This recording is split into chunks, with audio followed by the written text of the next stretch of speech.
online Manipur YouTube channel स्पिंबीर पर मैं पुपना पो मुकहना तरामनुक सरी हन बदे हमने मरो इब अपडेट अमा तोतोम सना नुक साबदे गिलो खुचगे इसामक anticipatory bail पाइजरी हाइना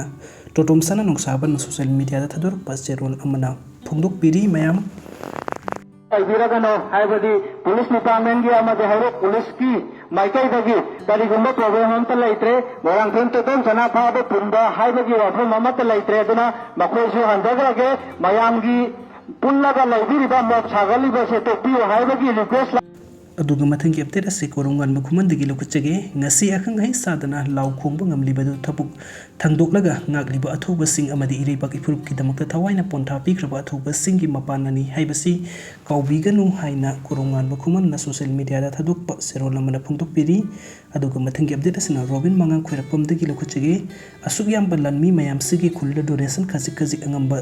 tawbiyu hairubadana demand lak ena sandokpi wada kudarang oina ubiba sigi pining daba aduga khul gi apun bagi committee gi paisa lakh kun henbana manarga tawrira kamaina tawrino naharon na lawkhre haisipu tabada yamna nungairi aigi nuksirabu pokfamse 2500 henba mithai su thamjelli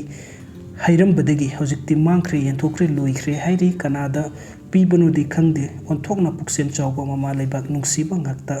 oiramme haina robin manga khoirakpamna phungduk piri aduga mathangi update asina lisipre ka mujamdagi lakhuchage administrative settlement pini hairisi maitai di oiramloi separate administration tanba kangbu da haibu oiramgani maitai gi manipuri gi खनबो ओइरमलबदी मैतैगी ST demand पीगनी हैरम बसु याबनी सीडी फोंगना मैतैबु सिंगनबनी कैंडिडेट फरसु मखोइना पुमांग मंगहनबिरे हाइना लिसिप्रे कंगुजुमना फुंदुक पिरी अदुगा माके अतोप update अमदना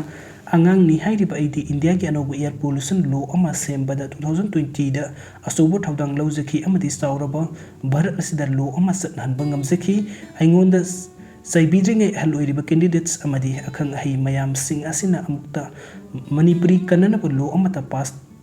taunaba honabiko maitaina este sanba khangde amma khangde center na tauge hairibadi karisunate state ki recommendation su sangde parliament da pass toba puthokpa su sangde central cabinet decision loraga direct president of india na sign toraga ordinance waina sathan basu yai tauningdabagi taurini taugedi loina tauba yai community amata तानबगी मथौचु तादे Meitei ST चल्ली हाइबगी Moina इरांग हौगे हौरबदा blockade नुमित खरनी तौदो मंगाइरे अतै लंबी लेते सही अमा लान तौदुई सरुक था अमा blockade तौहनखिबना फै मोइगी new cookie ST दा हापदा अतैना इरांग हौरखिबरो मैतै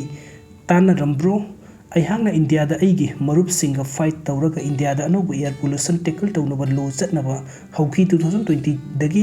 मदु रिकमेंडेशन याउदना पार्लियामेंट याउदना तौखिबनी प्रेशर दगी अखोइगी मरुप खरना सुप्रीम कोर्ट पेटिशन फाइल तौखि अमदी अइहांगना पार्लियामेंट दा प्रोटेस्ट तौबगी दायित्व लौखि विदिन 2 weeks of protest दा प्रेसिडेंट अयाबा पीखि हाइना लिसिप्रिया कंगुजमना सोशल मीडिया दा थथुरक पसजमना फुंदुक पिरि